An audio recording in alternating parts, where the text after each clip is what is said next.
Il vient régulièrement l'inspecter, le Molenbeek, qui serpente dans le parc Roi-Baudouin. Et ce gestionnaire des cours d'eau de Bruxelles Environnement doit bien le constater, à certains endroits, il n'y a pratiquement plus d'eau. Aujourd'hui, on a à peu près une quinzaine de centimètres en dessous de son niveau normal du fait de la sécheresse qu'on connaît actuellement. Et quelles sont les conséquences ? Les conséquences, c'est l'assèchement du cours d'eau par le puisement de l'eau par la végétation, et l'assèchement aurait une conséquence sur la vie du cours d'eau, notamment sur les têtards par exemple. Pas de grandes inquiétudes pour l'instant sur ce plan-là, mais le Molenbeek, qui prend sa source à Dilbeek, est le ruisseau le plus sensible en cas de forte chaleur.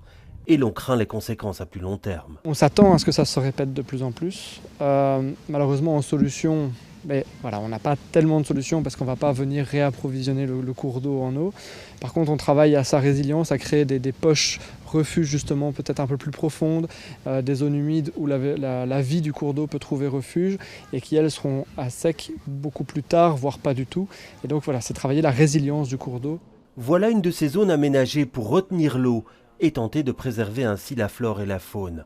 Et si ce ruisseau fait l'objet de toutes les attentions, tous les cours d'eau sont touchés. Tous les cours d'eau, c'est sûr, ont baissé par rapport au printemps, même si le printemps a été relativement sec. Mais là où on fait le même constat avec un abaissement d'une dizaine, quinzaine de centimètres.